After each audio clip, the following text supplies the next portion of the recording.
Cool.fm is the perfect station for music lovers who enjoy a mix of adult pop, modern country, and classic hits.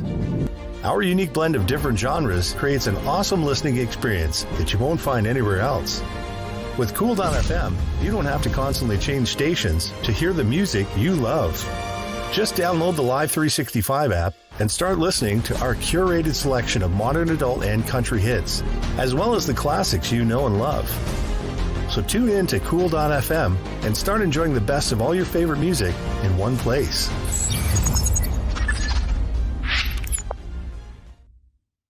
Hi, I'm Madeleine Holly-Rosing, the writer-creator of Boston Metaphysical Society. You can find me at bostonmetaphysicalsociety.com, on Twitter, mholly-rosing, or Instagram, mcholly1. And you're watching and listening to Two Geeks Talking. Good morning, afternoon, evening, everyone. Two Geeks Talking is an entertainment industry interview show where we interview the creative people from the comic, film, TV, movie, and video game industries. And of course, I'm your host, Kurt Sasso. We are joined today, as we always are on this show, with a very talented and creative person. She has been on the show in the past, and I've lost track of how many times because I'm thinking it's 3, could be 4, could be 5. But either way, it's an amazing time whenever I have her on the show. The creator of Boston Metaphysical Society, Madeleine Holly-Rosing, is back again. How are you doing today? Pretty good. Thank you for having me on the show again, Kurt. I really appreciate it. I always love having you on because you always bring something new and exciting, and especially with Boston Metaphysical Society. Thank you. We strive for that. For those that don't know anything about yourself as a creative person, tell us who you are and, of course, what you're bringing this time around to Two Geeks Talking. Well, for those of you who are not familiar with the story, it's about an ex-Pinkerton detective, a spirit photographer, and a genius scientist who battles supernatural forces in late 1800s Boston. We started with a 6-issue miniseries, and when that was completed, went ahead and did 4 standalone sequels. And what we have on Kickstarter this week, launched March 1st, which was yesterday for me.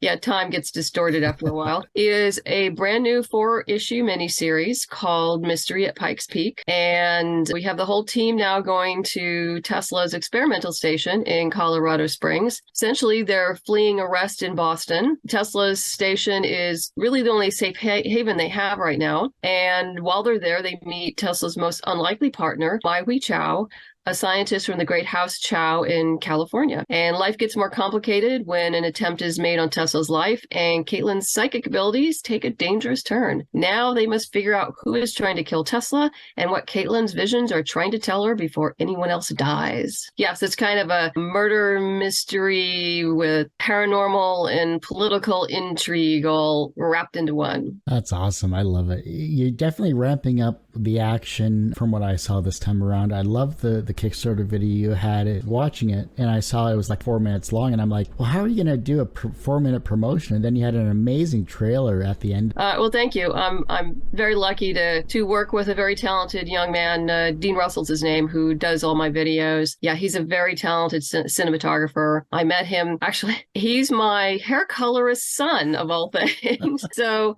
I just go to their apartment and get my hair and makeup done and then walk into the next room and, we do the video. Dean does a tremendous job, follows instructions well, but then he puts his own flair on it and makes it even better than I thought it could be. He's great to have on the team. And as you've probably seen, speaking of teams, we have a brand new team on board this time. Gwen Tavares, who did my 4 sequels. We parted very amicably. She just simply had no more time to do comics. She has 2 children on the age of 3, so that should just tell you all you need to know, that she's swamped. So I was lucky enough to find Elisabeth Mkheidze, who's out of Tbilisi, Georgia, to do the interior art. She's doing a fabulous job. Kaytee Brown is doing the coloring, and the main covers are done by Angela Wu. And I found her when I was scoping out Mythiopia. It's Ray Chow, his Skies of Fire and Blow, which is currently on Kickstarter right now. I'll plug him a little bit. I saw a pinup that she had done for him, and I'm like,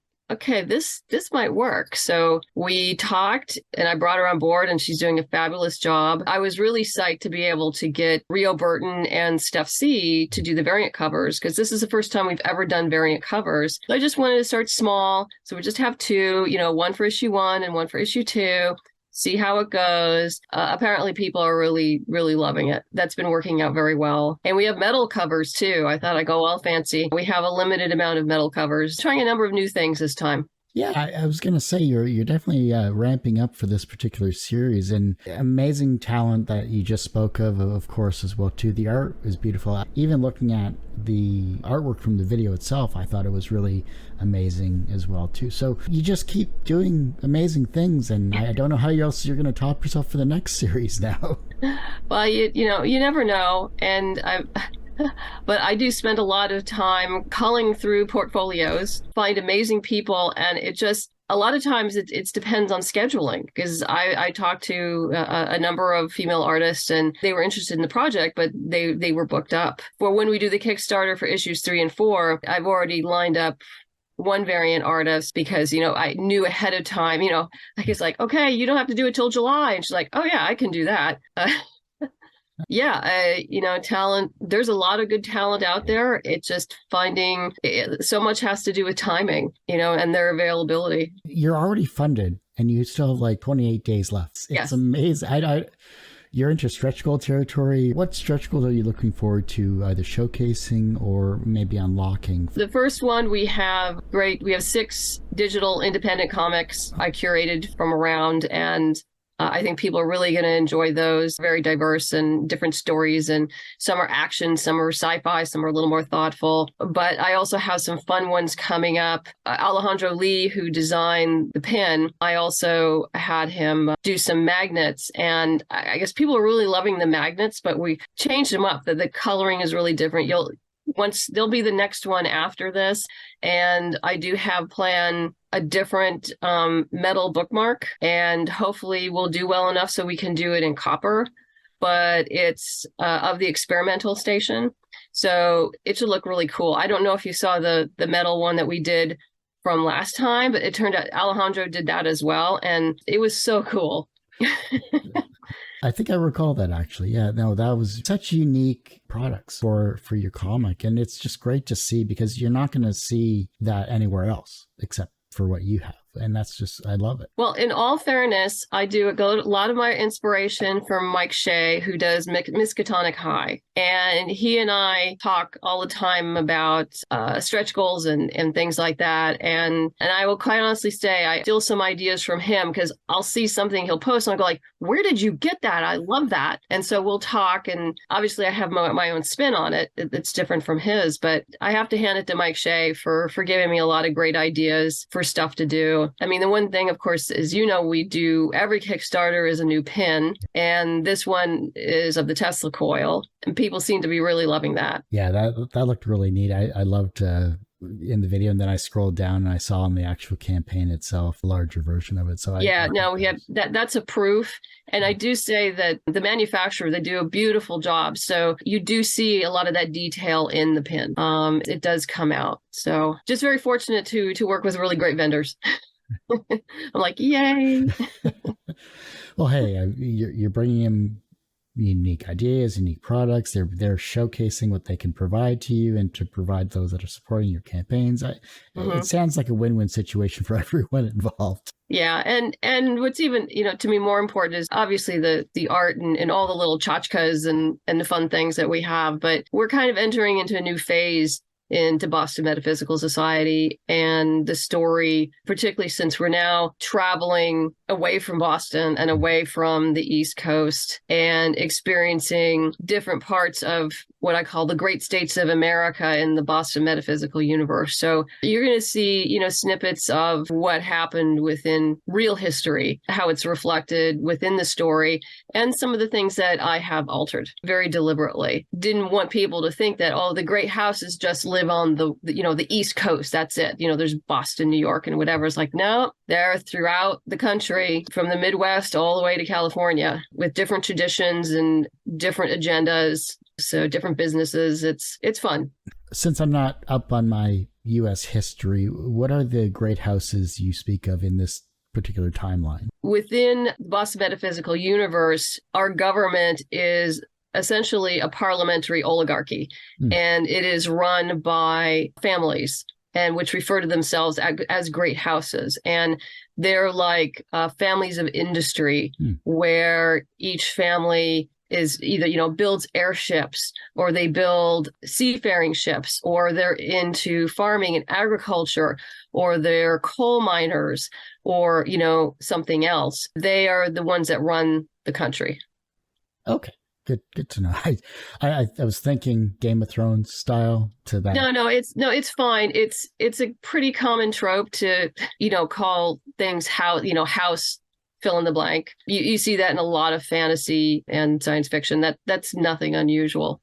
What was it about the art styles that you're bringing into Boston Metaphysical Society for these 4 issues that improves it or takes it to another level than what you had in your previous issues? That's kind of hard to say because, my taste and what I look for in an artist, well, I look for more naturalistic. I'm not a big cartoony type, art person, as you can probably, see. I look for detail, how the characters emote themselves, the setup. It's one of those things where it's intuitive, mostly on my part, and that I just can recognize that, okay, I think this person's really going to work.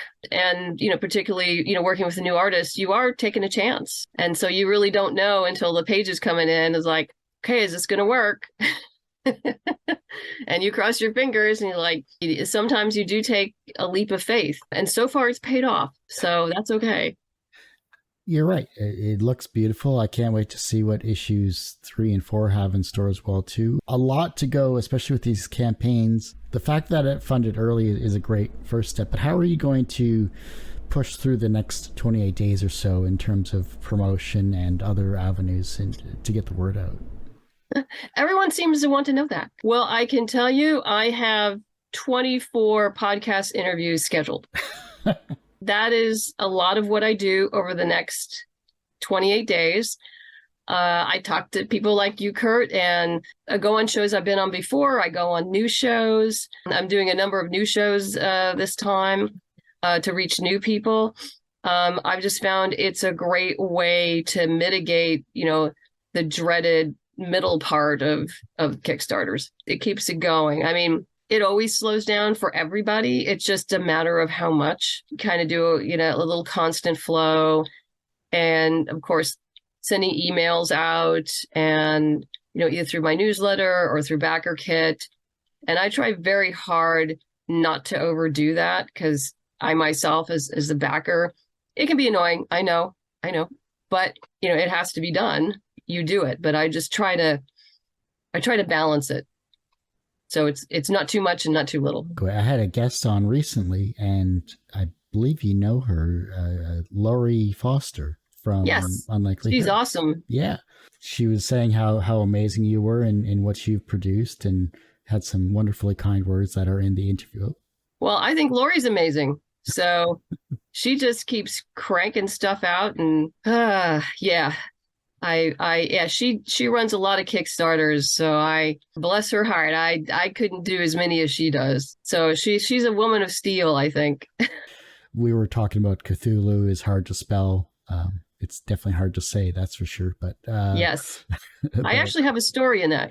Yes. Now I have to hear about that. It's called The Marriage Counselor, and it's about 2 of the old gods who decide that they want a divorce, but one of the higher up gods says no, and to prevent them from divorcing, he brings in a human marriage counselor. So yes, it's a dark comedy. That's great. Yeah, because they did talk about that particular one as well too. So that's wonderful. Oh, did they? They talked about marriage counselor? Yeah. I thought MJ great. Massey did the art. She did a great job. She captured the fun behind it, because I know Russell Nolte was the original editor on it, and he, of course, didn't want anything. It's an all ages book, so he didn't want anything too gruesome. She does more cartoony style, which normally I don't do with my artists, but it fit perfectly for what we're trying to do without it being, what should I say, overly violent. So yeah, she did. Melissa did a great job on it. We're all starting to run low on the metal covers. We limited 5, and so when those are gone, those are gone. Yeah, it's going to be an real interesting ride. I kind of, as you probably know, I did a story for Lady Mechanica. Oh yeah. And in reading all the background, because I went through, of course, all the volumes before I did the story, I was really impressed with how he, some of them were murder mysteries, and I thought, I should go do that. I should just, because I like to have complete things, and with a 4-issue miniseries, that's doable, and have enough space that you can, tell a good story and have a good murder mystery and political intrigue and paranormal stuff going on. So, I kind of got my inspiration from Lady Mechanica to structure this story a little bit differently. Well, I do hate to say this, Madeleine, but that ends this particular episode of Two Geeks Talking. I want to thank you, as always, for coming back on the show. Well, thank you so much, Kurt, for having me. I really appreciate it and helping me get the word out so we can keep on building bigger and better. Before I let you go, where can we find you? How can we support you? Of course, where is the Kickstarter and when does it end? Kickstarter is on Kickstarter.com. It's Boston Metaphysical Society, Mystery at Pikes Peak.